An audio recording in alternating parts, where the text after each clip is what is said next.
Very difficult thing. Anybody that knows me knows I don't leave the gym. I don't leave New Jersey. If I'm leaving, there's something big going down. Something big going down. Well, I mean, we're already flirting with people, telling them there's something big. Maybe we should just hit them with it off the bat. Knockout punch right from the get-go? You tell me. I think might as well, So I'm gonna take the lead? Yeah, take the lead, Joe. What are we doing here? What's going on here, man? So the reason I am here in wonderful Austin, Texas, outside of New Jersey, is because we have DeFranco's gym and On It have partnered together, like two mega power superpowers have partnered together. Two worlds collide. You probably feel the earth shaking right now a little bit, but we will be opening DeFranco's gym at On It Academy in Austin, Texas next month. We're looking at. We've been something that's been in the works for a little while now, but I'm trying to maintain myself, but I couldn't be more excited.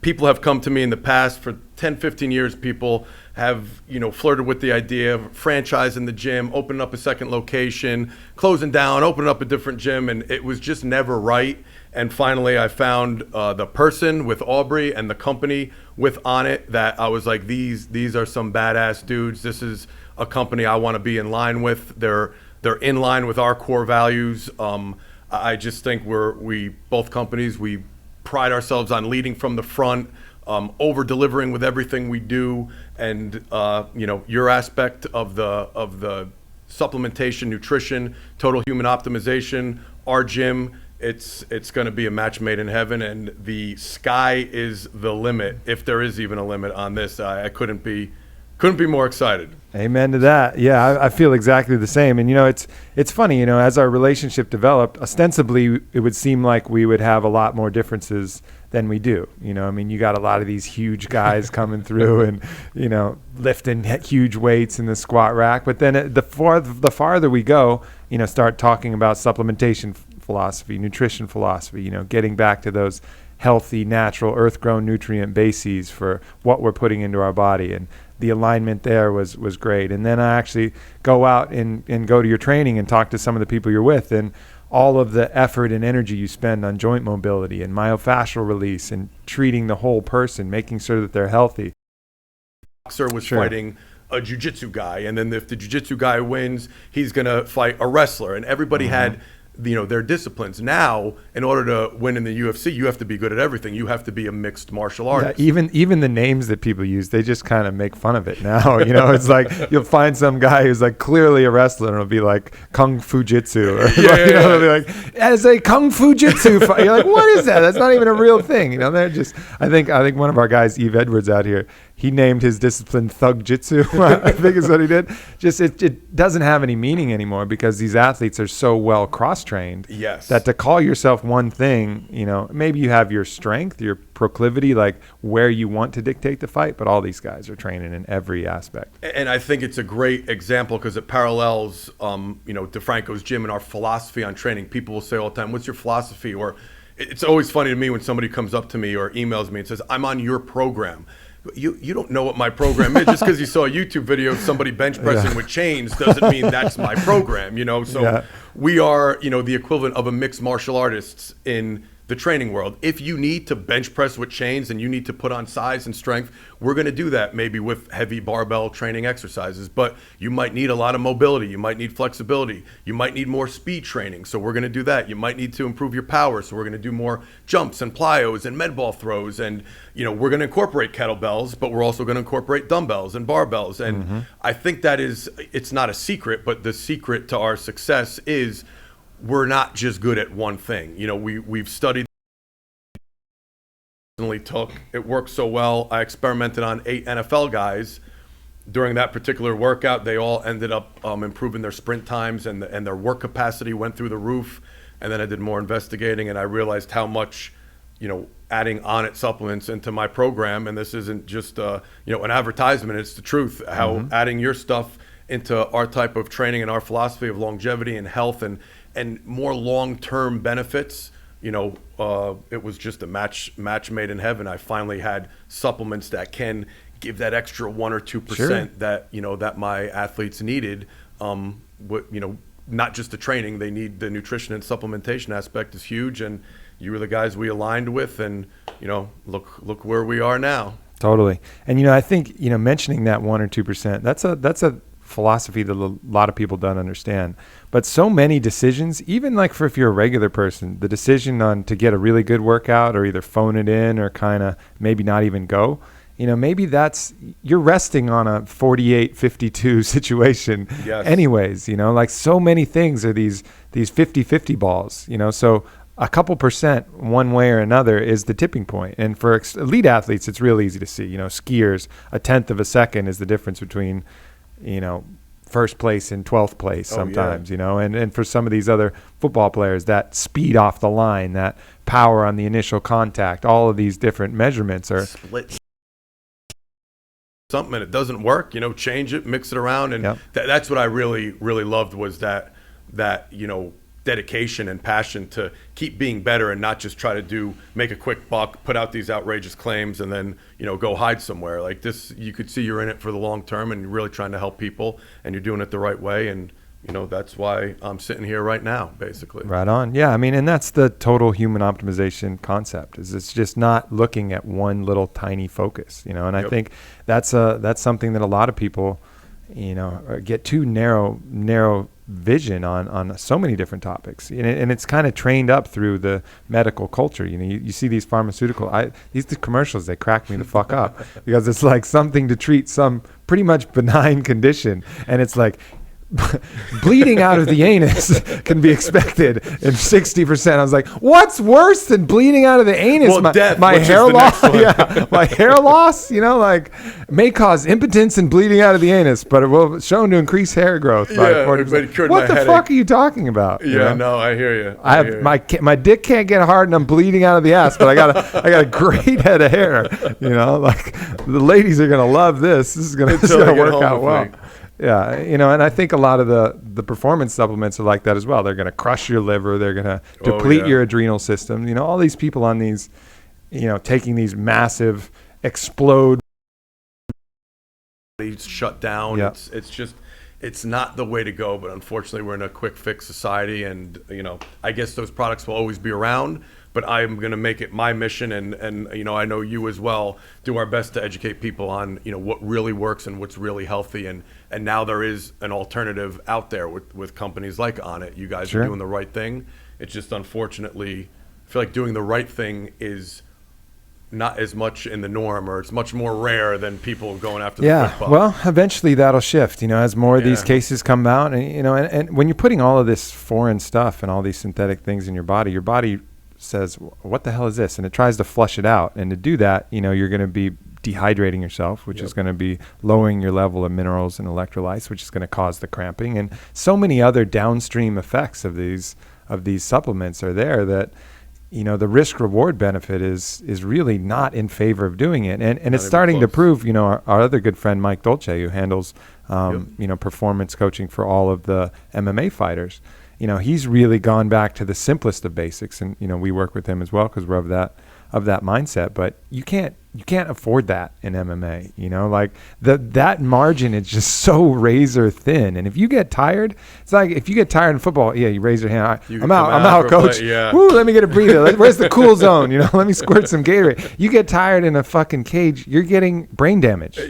Like you're getting brain damage or something is going to get, hurt snapped. really, really bad. You're waking up in an odd place. Right. So you don't know how you got there. It's just such a razor thin, margin. And I think that's why we've seen the proliferation happen there first, just because there's no cushion.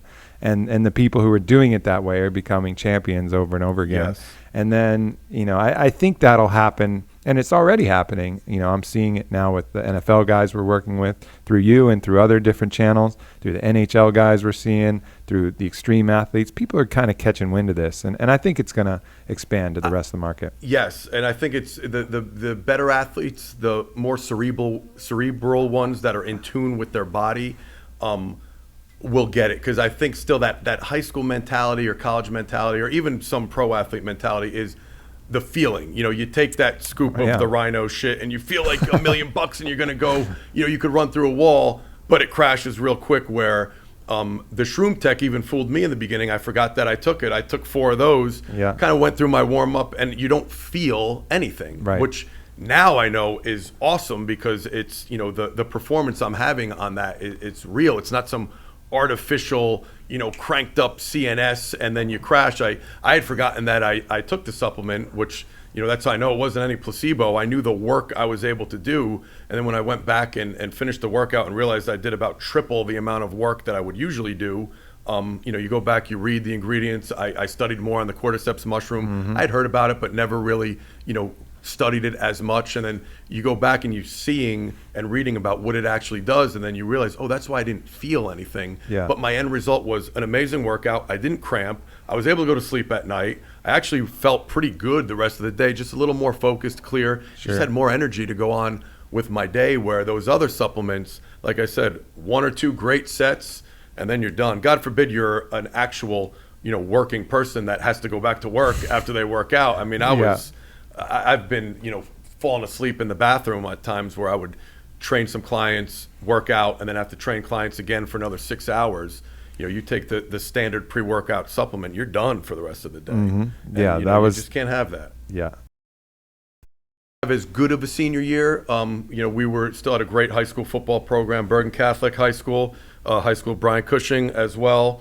We were nationally ranked, state champs, the whole thing, but lost a lot of my scholarship offers because you could tell something was wrong with me. Went on to play at a Division III school, played my freshman year, but like at 30%, back and forth to the doctors. Long story short, 2 years after my freshman year of playing football, I couldn't play my sophomore or junior year. The pain was too much. Turned out there was a tumor growing in my sacrum, kind of literally breaking the bone of the sacrum, going into my spine. It's where the sciatic nerve ran down. So that was what was giving me this horrific nerve pain down my leg and my foot. Wow. So did surgery on it. First one didn't work. They cut through my stomach because it was on the anterior portion of my sacrum. So they went in through the front to try to take out some bone. That surgery didn't work. To this day, I have no feeling in my hip, the nerve pain. I have kind of a drop foot on the one leg. 2, 3, 4. Fortunately, they didn't hit the penis nerve. Yeah, I'm fortunate for that. I do have two. You have children, you have kids, so you have proof that they didn't hit the penis nerve. But yeah, it's so funny now you say that because at the time it's not even thinking about that. But as bad as it was, the shit that could have went wrong. Yeah. So there's always a silver lining. But so yeah, they finally 4 years later they removed the Where'd they go in that time? Through the back? Through the back. Yeah, it's like you couldn't do that the first time. They went in through the back, got the tumor out, but I have an idea. We're going to go in through your urethra with this very small scalpel. The other one through the throat. We'll meet him in the middle, and we'll get it. Yeah. So they removed that, but I was left with. I mean, to this day, I do the best I can, but I'm limited on 50% of the things I could do. But it's in this field, I think it's important to look the part and practice what you preach. So I do the best I can, but So that took me there. At that point, I'm a senior in college. Football career is obviously over. My next passion was training. I said, you know what? Instead of just feeling sorry for myself, I wonder if I could ever play college football, go to the NFL. That's my passion is training. So I'm gonna make my passion my living. And I never thought of anything else. I never had another regular job. Got an intern at a gym, did that. Worked in the field for 5 years, and then in early 2003, late 2002, I opened up my first gym, which was a storage closet, 500 square feet in the basement of the gym I worked out at in college. When I would come home, I knew the owner. There was a storage closet, back in the back of the gym. And I was like, is there anything, what's in that closet? He's like, oh, just cobwebs. We have some old equipment in there. So I offered to pay him a rent if I could bring some equipment in there and train people. He thought I was nuts. He was like, shit, if you're going to pay me for the empty storage closet, go to it. And, I just focused on, training. And it was funny because a lot of people thought I would fail. I remember my the owner of the gym that I worked at was kind of like, hey, man, you're awesome at what you do. You're top trainer, but it's not going to work. Like go out on your own, give it a shot. And when it runs its course, come back here. You'll always have a job with us. And I kind of, I don't know if he was saying it to be a dick but I always use that as motivation where a lot of people said, how are you going to compete? You're in a storage closet. At the time, these big like speed, agility, and quickness centers were big with the indoor turf field and indoor tracks, and that's who I was kind of competing with. But the mere fact that I was so different, and I wasn't trying to be different, it was just what I love to do. I had no money. This is where I could train people. I could afford a storage closet with a power rack, some barbells, some dumbbells, some bands and chains, and that's what I'm going to do. And in 3 years, I grew out of that place where the owner actually asked me to leave because the members of the storage closet, the DeFranco's gym aspect, were starting to outnumber the members of this 10,000 square foot gym. And, in that storage closet, I had guys like Brian Cushing in high school trained in there. Dave Deal was a rookie with the New York Giants. He's now played 11 years, retired, and he's a broadcaster on Fox now. So, I mean, I had NFL players from maybe 15, 20 different teams in that closet, and there was an aura about it. Like, there's this fucking guy, he's in this back room. My wildest dreams, I always wanted to be the best, but now, even sitting here and being involved with you guys, like I was so engrossed on the day-to-day grind. I would say I want to be the best. I'm going to have the best gym in the world, gym in the world. But to sit back and think like, wow, you've trained NFL guys from 32 different teams, Olympic athletes, athletes come from Germany to come to our seminars for 2 days and fly home. It's like, it's almost surreal. It doesn't, because I'm so into the day-to-day stuff. But now that when I sit here and talk about it, it's like, holy shit, it all started. A moment of reflection. Yeah. So what, at a certain point, there's traditional mainstream training, which everybody was doing. And then and you certainly incorporate some of that, but you have a very distinct kind of methodology that you put people through. How did that start to develop? Was that kind of looking into your own body and seeing like what challenges you were experiencing, overcoming your surgeries, things like that? Was it just experience gained from really being keen on looking at the results from your athletes, or was it a knowledge base that you downloaded? I think a combination of everything. I've always the tumor, unfortunately, it happened, but it definitely helped me in the sense of understanding the body and helping guys overcome injuries. I don't claim to be a doctor by any stretch, but from dealing with my own pain and my own body type, at this point, if somebody comes in and says, oh, my back is tight or my back hurts, not that I know everything, but I've probably tried it. I have a good stretch. I know how to maneuver the lacrosse ball to dig in there, or I have a strength exercise that I know probably won't hurt you. I know how to teach things. It's just, from dealing with my own issues definitely helped. I always trained myself. My dad got me into training at a young age. He was an awesome coach, father, the whole deal. So I learned, he was always very meticulous about technique. Form had to be perfect. He had a hardcore warehouse gym. He's a state trooper in the Army and very regimented. So just like the technique of the basic lifts, I learned that from him. Then I started playing sports and I knew, oh wow, I think like my legs got stronger from squatting. Now I feel like I'm running faster. And then you put that together, but then you start getting older and, oh, this is kind of tight. And then you figure stuff out on your own. At that same time, you're training, people. And I started out working with a lot of younger kids. So my first maybe 3 to 4 years, I was working predominantly with like 7-year-old to 14-year-olds. So you see at a very young age, like bad habits starting, how, the problems at younger kids have just doing a body weight squat and running, and just you see where a lot of people are weak, where they're tight, and just a lot of the same things keep coming up over and over. And then through experience, you start experimenting, and I did a lot of things right, and at the same time I go back 12 years ago and I did a lot of things differently than I do now because I learned. And I think that's where I came up with, you need to be well versed in all different aspects. That strength has always been my passion. I love lifting weights, I love being strong, but I realized that that's one piece. It's a big piece, but you can't just be the strength guy. And that's when I use that analogy of like a mixed martial artist of training athletes. The more athletes you deal with, you realize strength isn't always the answer, So as things popped up, if it was, hey, this guy's strong enough, but he's just not getting any faster, I would experiment, but at the same time seek out people, coaches who were older than me, had more experience than me, get their advice, and not always just blindly follow any one trainer or coach, but respect what everybody says. Take in the knowledge. The old Bruce Lee deal. Yeah, exactly. And I think after years of that, you just come up to you kind of find out what works. And at the end of the day, it's a multidisciplined approach of functional mobility and flexibility, general, your ability to do all the general movement patterns. You got to squat, you got to lunge, hinge, push, pull, general fitness. Everybody should be in shape, and then you have strength, power, mobility, speed, your ability to change direction, the mental component of it. I'm huge into the atmosphere, all this stuff we're talking about. The science is one piece and it's huge, but I think the true magic of DeFranco's gym, and even when I walked in here, I kind of felt it, and I'm not just saying this, but there's certain places have a different atmosphere. You walk into my gym, I think you even said it. Sure. We didn't even start training yet, but everybody says right when you walk in, there's something about it. It doesn't always have to be the music blasting. There's an aura in there. There's an energy, a positive vibe.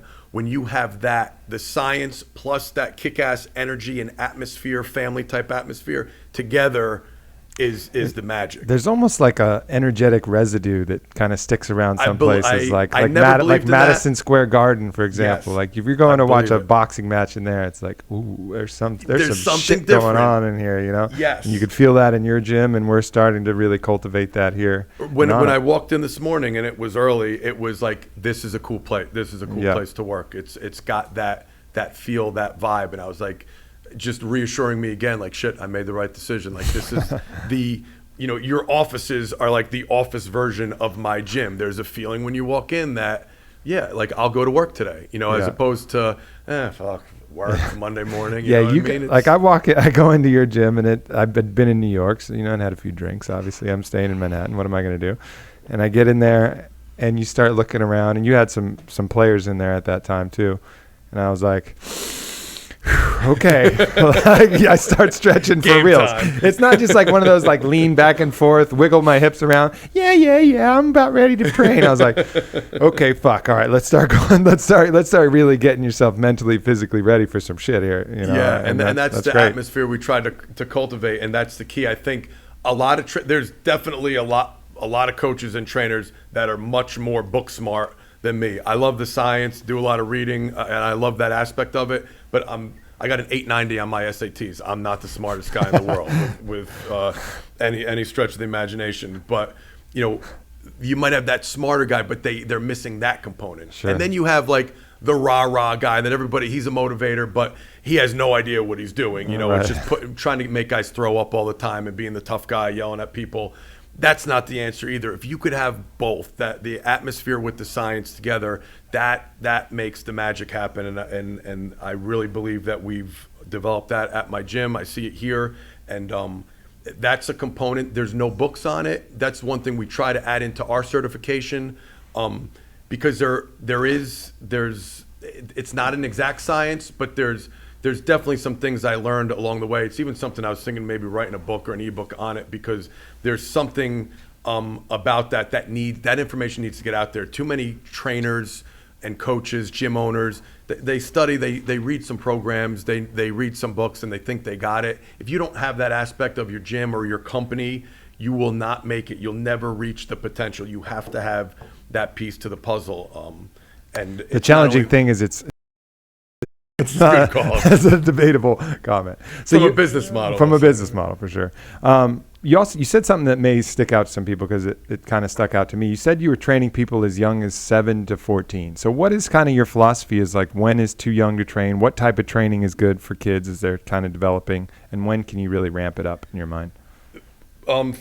First off, I'm glad you did bring that up, because I'm not the lunatic that people probably think, he's going to make his kids train at 2 years old. I have 3-year-old twin daughters, and they're not in any kind of formalized training program right now. But they do gymnastics and dance and ballet, and Sure. they're into the whole thing, which leads to my answer is, at that age, play and doing as much as humanly possible is the best thing. You do not be the parent that, just because I didn't play in the NFL, if I had a son at 2 years old, you're playing football, force feed that, because that creates the kid in high school that's just doing tons of drugs and getting into trouble and everything else. But from the physical standpoint and the human body, while you're still developing, I mean, your brain and your spinal cord, it's like plastic, it's like clay, it could be molded.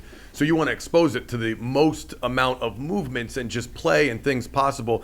You don't want them so regimented into just one sport. Let them go out and play tag. You want to play football? We'll play football. Go out for the basketball team. Go out for the soccer team.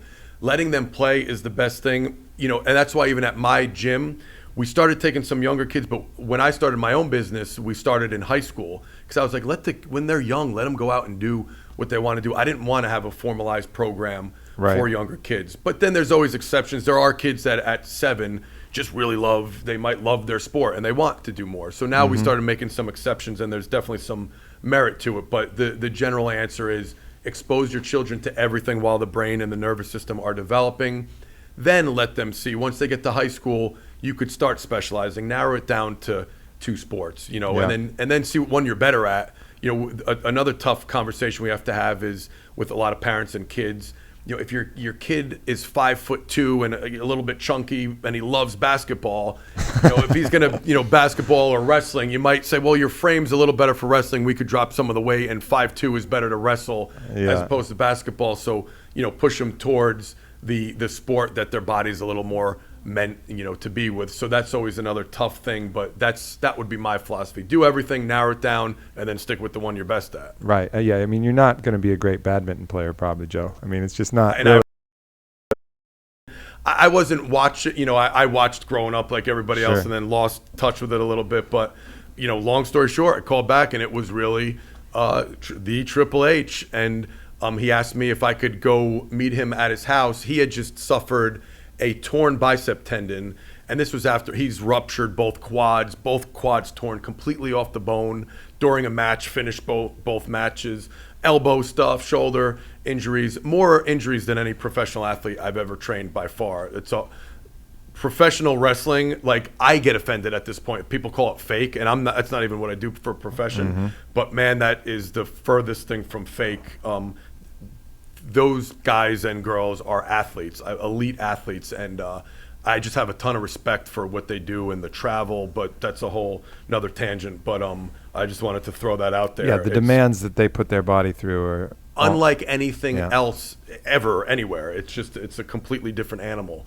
And they deserve that respect for what they do. I'm tired. I freaking traveled here from New Jersey. I'm like hungover from flying yesterday. They do that 300 days a year and have to perform live in front of millions of people. It's just insane. And not to get it too much on the wrestling tangent, I mean, people, obviously the outcome is generally decided, but the outcome's not even always decided. If you're good enough at your art, and it's a combination of art and movement and athletics, if you're good enough at your art and you turn the crowd in your favor in a match, that can come straight through the ref, and you can actually win the match by performing your art, to the right thing, so it's like when you actually dig into it, all right, there's, the outcome is somewhat decided and it's somewhat scripted, but the flexibility in there to apply everything that you can bring to the table, from your charisma to your focus, sharpness of mind, to your creativity, in this kind of ebb and flow of this improvisational movement you're doing, can actually determine the outcome of the match. So when you really understand it, it becomes much more less of an outcome determined situation, and really just performing at your peak to try and become the champion. It's so much more than people realize. It's crazy. But so with the Triple H thing, he was looking to train differently and talk about another characteristics of a very successful person. Here's a guy super jacked, known for his physique. Everybody in the world knows who he is, whether you followed wrestling or not. You've heard of Triple H, and for him to kind of take a step back and be like, I'm going to try to seek out somebody who knows more than me in this aspect, because he knows more about training than 99.9% of the population, but he trained like a bodybuilder most of his life. It was all about the look, and he was successful with it. But realized what I'm doing in the ring is definitely athletic, and I'm starting to tear muscles off the bone, and these injuries are happening a little bit too often. I'm getting a little bit older in my career. So I guess he told me he just started, Googling different kind of sports training and mobility and guys who train athletes. And I guess my name kept popping up, and he did some research for a couple months, just kept reading some of my articles, my Ask Joes, saw some stuff on YouTube, said, this guy looks like a guy I'd like to kind of talk to, maybe train me. But he lives in Connecticut, about an hour, 15 minutes from where I live. So the initial meeting was just to kind of meet him. He invited me to go to his house and go over all of his injuries, explain to me how he was training, and ask for my advice. And we just kind of kicked it off. I thought it was going to be a one-time thing. Initially, he was going to pick my brain a little bit and then see if I knew any trainers in the Connecticut area or somebody that could, go to his house and train him. And then after talking to him for a while, I was like, man, I know I could help him. And he was such a good, like, down-to-earth guy. I was like, this is like a cool challenge for me. I've trained every class of athlete at this point. I never had any pro wrestlers, WWE guys. So I was like, you know what?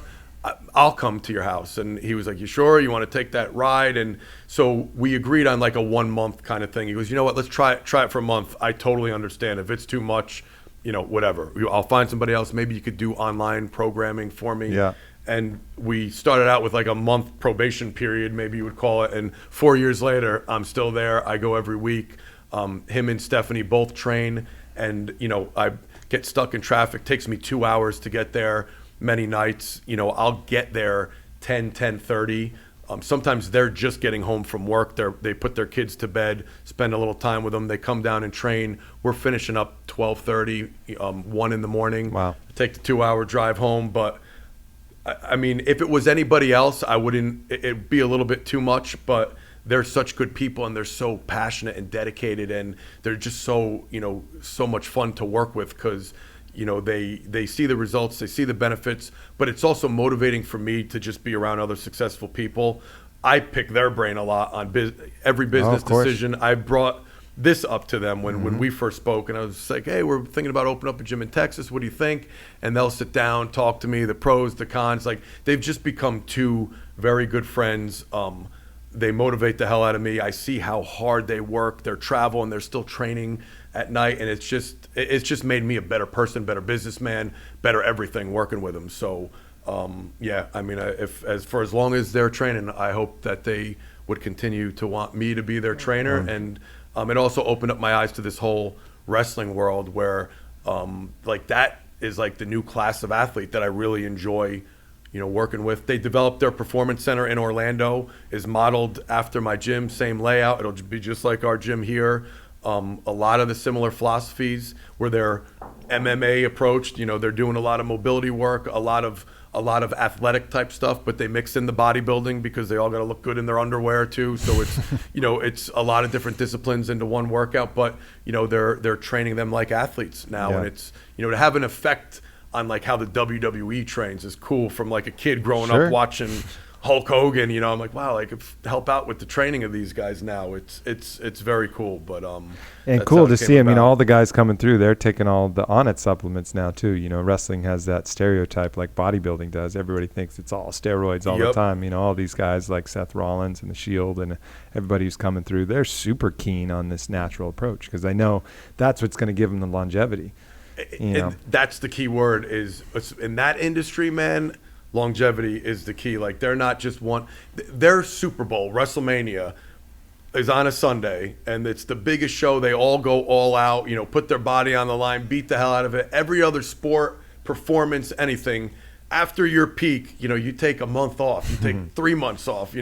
They're Monday night, they have Monday Night Raw. Like, they drive from WrestleMania to the next venue to put on the live show the next night. Like, that's what they do. Like, that example explains it all, and that's why their supplementation program, their training program, it better be, I call it like a slow cook approach. It better be long term, just constant, slow, steady progress rather than the supplement that puts 10 pounds on in a day, or the program get jacked in 2 weeks, because they got to look good, they got to perform good, they have to be able to travel all year for, hopefully they have 10, 15-year careers, but longevity is the key, and that's where, the Onnit supplements is tailor-made for those guys. Sure. Yeah, and they've adapted to it well. Well, we got an opportunity here to answer some questions that some people have phoned in. I want to start the question off though, because I had a question. You're saying you're training these Stephanie and Paul late at night. That's a real pain in the ass for me when I've done that before. It's not optimal. I can't fucking sleep for a little while afterwards. Is that normal? Like what happens to the body when you're training that late at night? Yes, it definitely. I think they work so hard and their body's so exhausted and shot that if they're only going to get an hour of sleep, when they lay their head down, they both say they fall right to sleep. So they're definitely the extreme. But they'll also both tell you, in an optimal world, perfect world, we're not training at midnight when they have a meeting at 6 o'clock the next morning either. But I also say this, and I don't want to speak for them, but both huge fans of the Shroom Tech, because the Shroom Tech will get you what I found, and I don't if this is in line with how it really works. When you're training, if I'm going to put them through a tough workout, like when they're getting ready for WrestleMania, Steph just came out of retirement and wrestled at SummerSlam, and she was training her ass off, midnight. She'd take the Shroom Tech, and once she started training, the heart rate got up, the blood was flowing. She's like, the Shroom Tech kicked in because I feel I was exhausted when we started. Yeah. I'm good. I put her through some hellish workouts, and she'd fall right to sleep, because then when she went upstairs, ate, and laid down, and when your body kind of shuts down, it's almost like you don't need the Shroom Tech anymore. It's the way it's operating on your breathing and all. If you're not running or doing anything strenuous, it's not really doing anything. Because it's not an adrenal focused supplement. Yeah. It's focused on oxygen utilization. So really allowing you to utilize more oxygen in each breath, which gives you that energy when you're training. But when you're not training, it kind of lets you down soft. There's some good vitamin B12 in there, which is also the type we use, methylcobalamin, is actually really good for people who are traveling, because it helps to regulate circadian rhythm as well. So another reason why generally B12 can get people a little bit wired when they're trying to sleep. But this particular version, especially for people traveling, is a lot easier for the body to manage, because it helps you regulate that. It's like a natural nutrient that helps you regulate that kind of day-night cycle anyway. So even the stuff in there that does give you energy, that B vitamin, the form that we use, methylcobalamin versus cyanocobalamin, is much easier for the body to kind of assimilate and accommodate into a restful period. So I've seen it.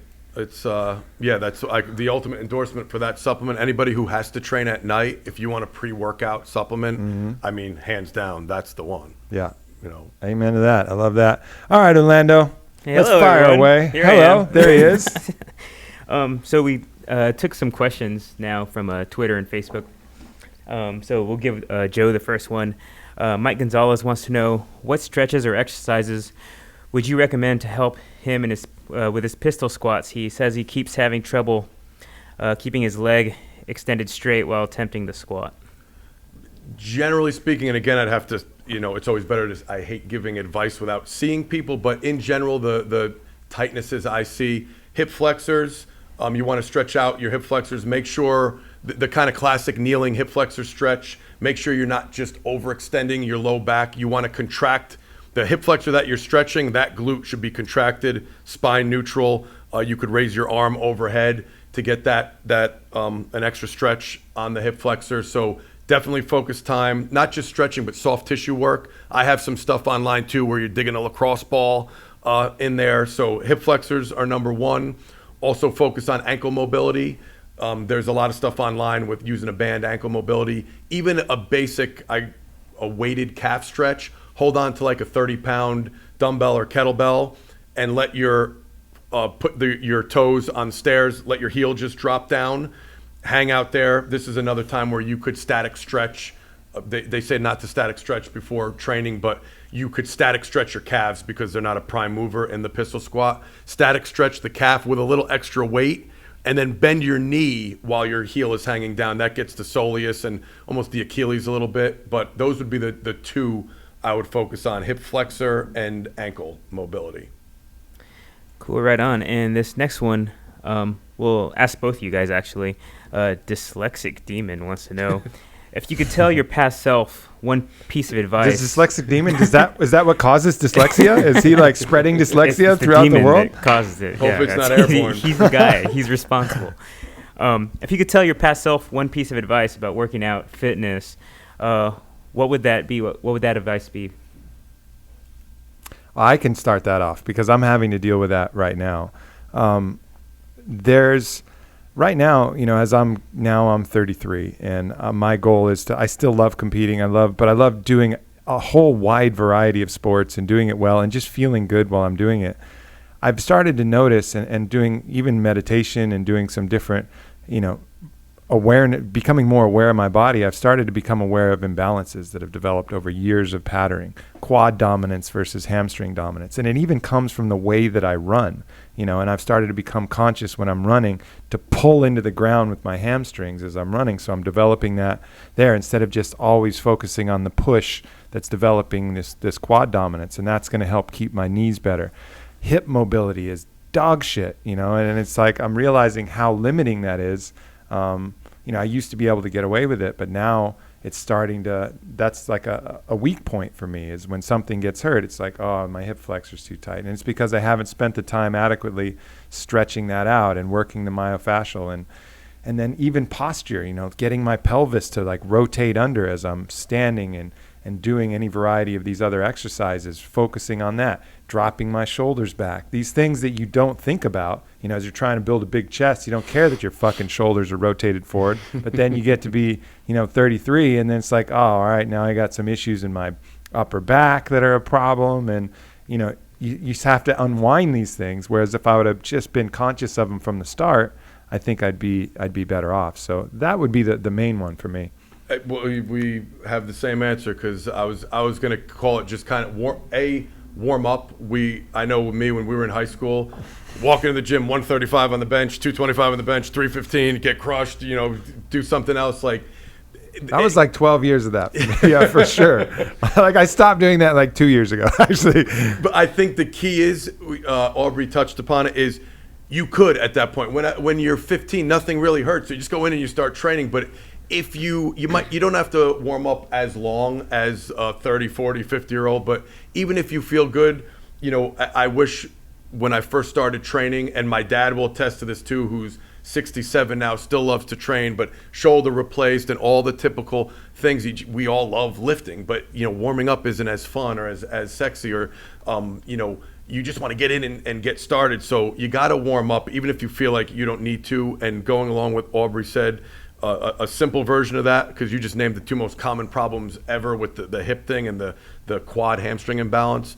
When you first start training, train the muscles that you cannot see in the mirror. We want the pecs, we want the biceps, but the problems when you get older, not even old, once you late 20s, you're going to start having low back problems, hamstrings weak as hell, glutes are shut off, upper back is all rounded because your chest is all strong and tight and your upper back was never trained, more than 2 sets of lat pull downs at the end of your workout. So train the muscles you can't see in the mirror, and and incorporate a good warm up, and you will not feel pain for a lot longer. It might not totally get rid of it, but you're going to delay the process, definitely.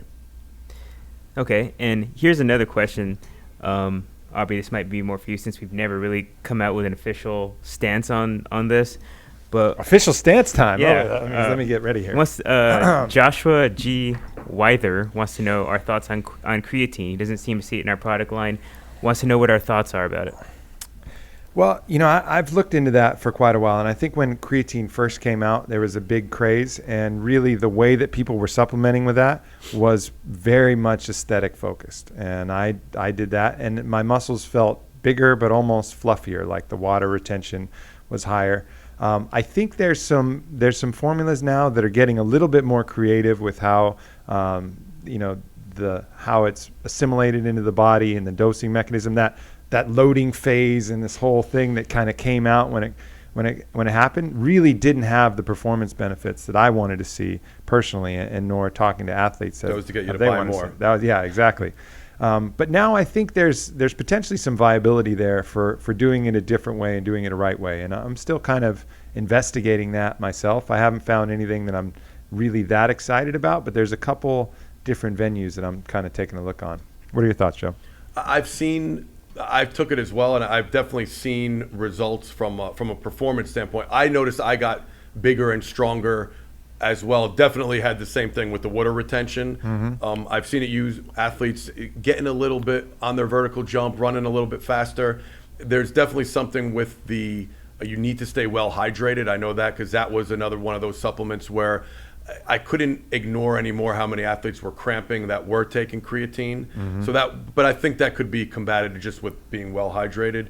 But to kind of dovetail off your point, now it became popular, and all the other stuff they're adding to it, I'll just call it random stuff. There's most creatine products now aren't just creatine or some form of creatine. They add the caffeine and a ton of stimulants, and they kind of ruin it. When it was just creatine monohydrate, I think there was some merit. And like you said, there is a better way to use it, a better delivery system in the body. So that definitely could be worth it. But now I just fear saying I'm going to endorse creatine, because your average high school kid goes into GNC and asks for creatine, and he's probably going to get handed some tub of supplement that has a whole bunch of other shit in it as well. Yeah, I think there's some real opportunity as On It looks to develop its sports nutrition line.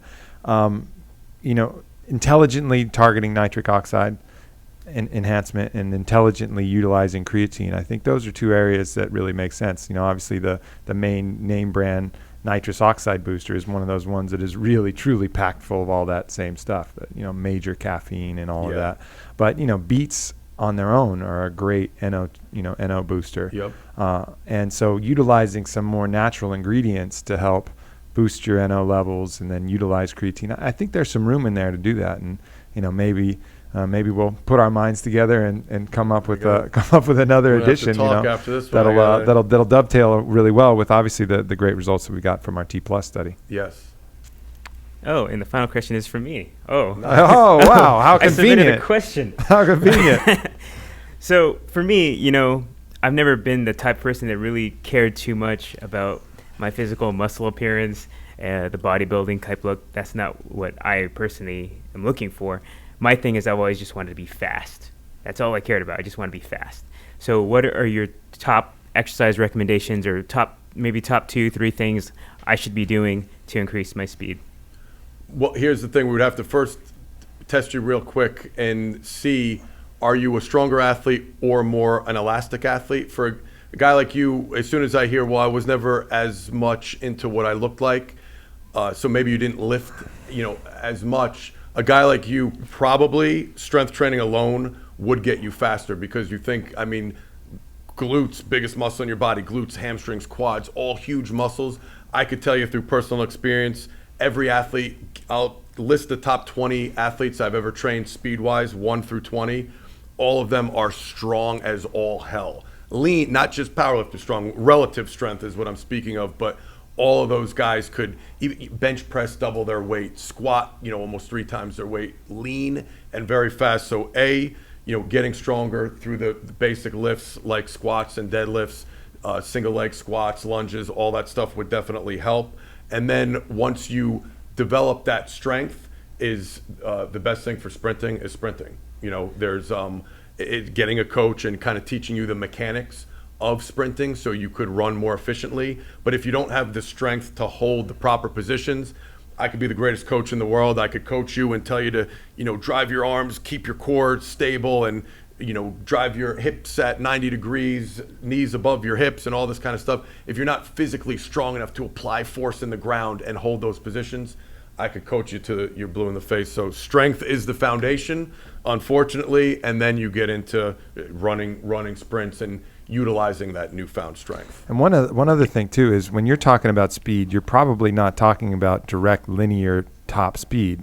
I know you play soccer, you play things. So a lot of these change of direction things people sometimes ignore as well. Like I've seen people out on the basketball court that could beat me in a foot race every day, but I'll wear them the fuck out, just from lateral movement and, crossovers and changing directions, because that type of speed they haven't really developed, that kind of agility. So probably working, ladder drills, things of that nature. Although the thing I'll say, the strength will still build the foundation for that, and then getting better at your sport. Because the thing with those ladder drills is I've had some all-star guys that go through that ladder and are the fastest I've ever seen.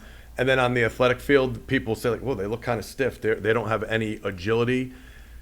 agility on the athletic court or on the field is your ability to react to a stimulus. So if I'm a really good running back with agility, they say, well, dude, that guy's agile as hell. He has very good vision and he could react to visual stimulus, where I could get you better at a ladder drill and moving side to side, and your feet look like they're moving faster, and they are for that drill, but put you back on the field, right, doesn't apply, and you still suck, or put you on the basketball court and you still suck. So yeah, in general, you want to get your body moving in 3 dimensions. So you want to rehearse running, cutting, and there's definitely mechanics to that, but it's a strength and a mobility foundation, especially eccentric strength. Your ability to change direction is absorbing and transferring forces in different directions. So there's studies done on focusing on eccentric strength and how that will help your agility more than actually running some of these agility tests. But the answer is usually a combination. You need the strength foundation, then you need to be good at your sport.